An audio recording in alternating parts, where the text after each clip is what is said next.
It is 18 minutes past 8. Students isolating at the University of Manchester in their accommodation blocks say they've been left unsupported and given conflicting advice about what to do, including being told that they could go shopping if they struggle to get deliveries, which could see them given very big fines. Students in household isolation at the Fallowfields campus were told they could also use laundry facilities that were then shared with students who might not be isolating if they wore a mask and wiped surfaces. We'll talk in a moment to the General Secretary of the University and College Union. First, Dan Johnson has this report. Cases were anticipated here after pictures surfaced of parties on the Fallowfield campus.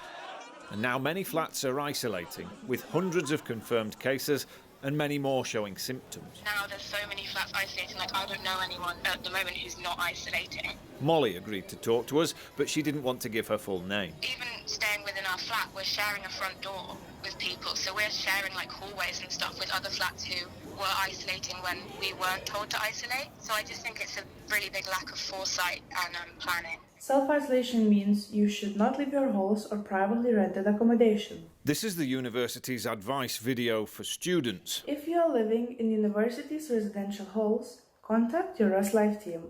They'll help you to find you a buddy to assist with day-to-day activities, such as food shopping if required. It includes the promise of a buddy to help with getting food and essentials. Stay safe, everyone. But we've seen an email from Life, the university residential support team, that says with 6,000 students on this campus and lots needing to isolate already, there just aren't enough buddies.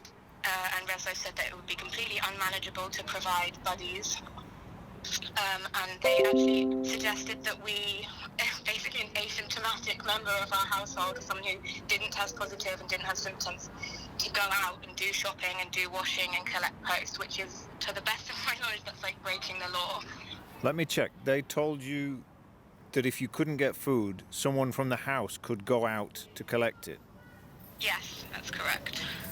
I know nobody has been really given much information. Gabriel and his new housemates are isolating here after one of them tested positive. We're meant to have a student support system in halls, and we've had pretty much zero to very little contact with them since the start of our isolation. Students were also told they could continue using the laundry, even though it may be shared with other households not isolating, because there's been no full-scale campus lockdown here, like there was last week at 2 Manchester Metropolitan University sites. They were advised to wear masks, maintain social distancing and wipe down surfaces. It seems a bit contradictory. Sometimes they're saying oh, you need to completely self-isolate, and then we've been told that we can go outside every so often if we want. Students told us communication's been confusing and they've seen very little security enforcing isolation. Manchester's not alone in that, but the university said it apologised if members of its residential team had issued conflicting advice and said all students had now been given a single clear message. Yeah, will you put that in the flat? Reserved food delivery slots are part of a comprehensive support package it's put in place, along with arrangements for medicines and laundry. But in these halls of residence and elsewhere, many more students face periods of isolation and disrupted learning. What do you think about your student experience so far? Do you feel like it was worth coming? No, if I'd known it was going to be like this, I wouldn't have come. I'm debating going back home. That was Dan Johnson reporting from Manchester. Joe Grady is the General Secretary of the University and College Union and is on the line. Morning to you. Good morning. What a mess, eh?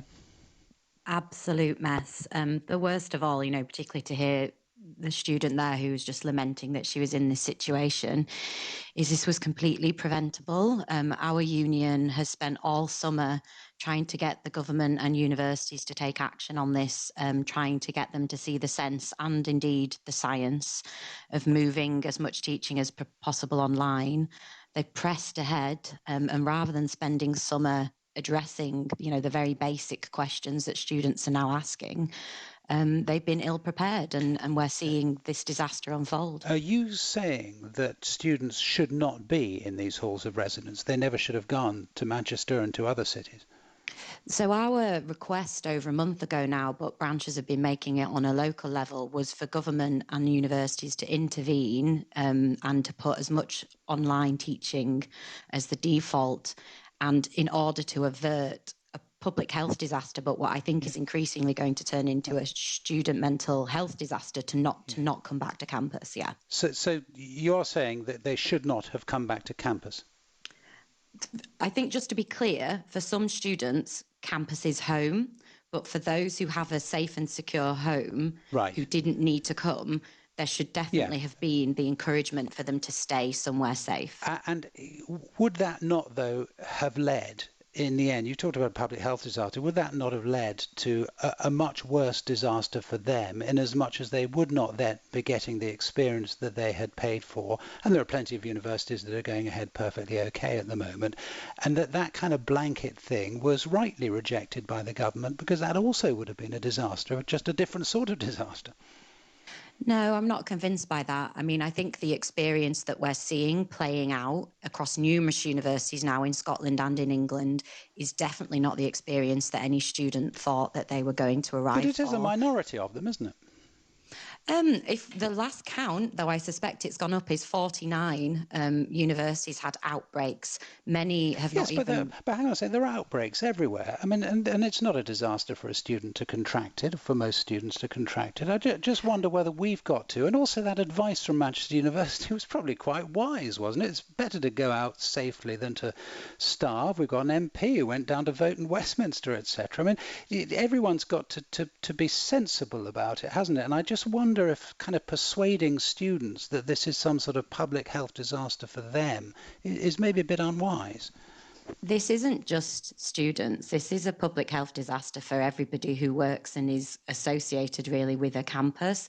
Universities, by their very nature, are shared spaces. This isn't about tightening up guidance and hoping for the best if people behave. It's about rooms that are poorly ventilated, which we're encouraging people to now congregate in and spend extended periods of time.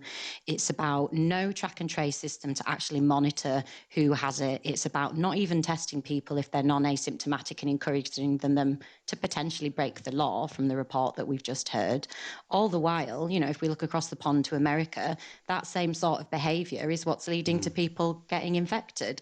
The universities have been precipitously opened, and the summer was not spent planning how to actually maintain lower levels of people on campus, make sure that they're safe before we pivot to proper reopening at a safer time. Do you think we've got to address this head on and say, send people home, give them the money back, find a way of getting that money to the universities, presumably from the taxpayer?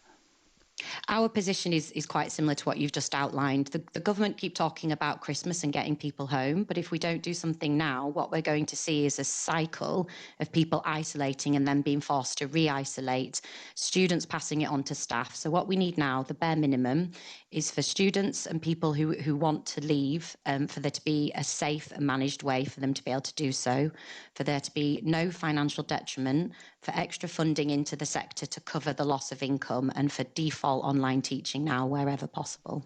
Jo Grady, General Secretary of the University and College Union. Thank you very much. And now at 26 minutes past 8, time for the sport. Gary's here. Hi there. Good morning. Former England rugby